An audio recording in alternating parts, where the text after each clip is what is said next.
There was an old farmer in Arizona who owned the best farm in the area. Everybody said his crops were the best, and people came from all over to buy their goods from him. Whenever people asked him how he was able to grow such good quality crops, the old farmer would say it was all down to his scarecrow. "That old scarecrow is the one I have to thank," said the farmer. "He makes sure no crows or critters or pests come near my crops." The old farmer had built the scarecrow himself, and it was a fearsome sight. He spent months working on it to make it as scary as possible. He knew how important it was to keep pests away from his crops, so he gave it enormous straw arms that stretched about 6 feet and big, long legs that made it as tall as a tree. But the scariest thing about this scarecrow was its head. The farmer carved it himself out of a huge pumpkin. He spent countless days and nights perfecting his design until it was perfect. The scarecrow's face and head was so grotesque and ugly that even he was sometimes scared to look at it. But it was very effective, scaring away every rodent and bird that ventured near. The neighboring farm was owned by 2 young men who were brothers named Josh and Harold. They were lazy and never did much work around the farm, which resulted in their crops being bad. They were jealous of the old farmer's success and were plotting against him. If they could drive him out of business, they could take over his farm and make more money. So one night, the brothers decided to sneak onto the old farmer's land. They stole his prized scarecrow and brought it back to their own house, where they stuffed it into an old closet so nobody could ever find it. The next day, the farmer woke up to find his hideous scarecrow missing and all his crops being eaten by rats and crows.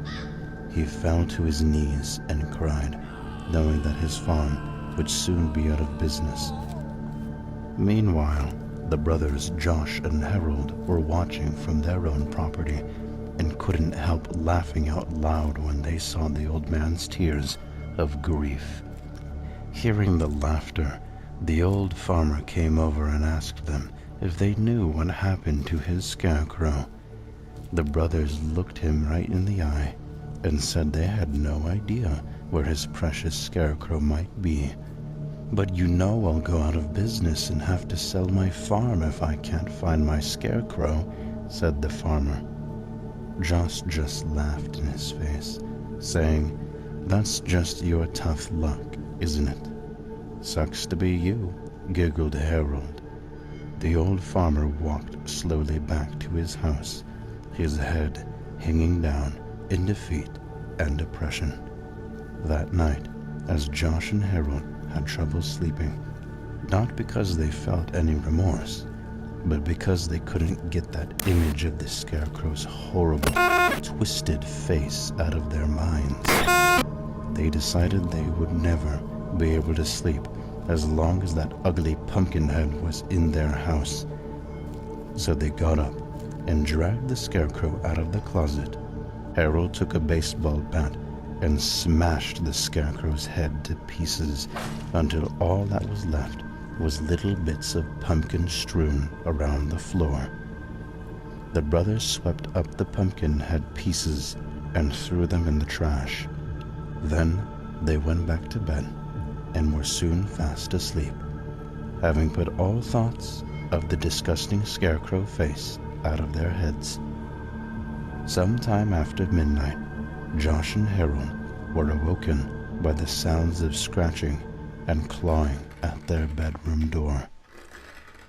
"Did you forget to put the dog out?" asked Harold sleepily.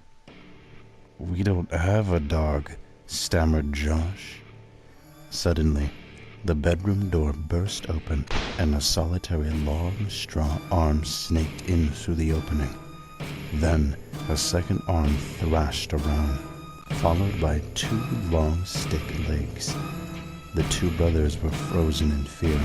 It could only look with horror as the headless Scarecrow's body rose up, and its long stick legs and its long arms reached out for them in the darkness. Harold felt a cold, sinewy straw claw close around his ankle and screamed as loud as he could. He begged his brother Josh to help him, but Josh was already running out of the bedroom. Fleeing in terror, he ran down the hallway, crashed through the front door, and out onto the moonlight road. He ran as fast as his legs could carry him, puffing and panting and screaming at the top of his voice.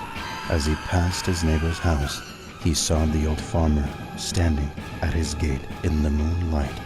He could see the farmer just staring at him with a strange smile on his face. Josh kept running, his bare feet slapping against the rough gravel road. He glanced back over his shoulder and saw something that scared him to his very soul. He saw the Scarecrow running along the road close behind him. It was gaining on him, coming closer and closer, and that wasn't all he saw. He noticed that the Scarecrow had a brand new head, and it looked a lot like Harold.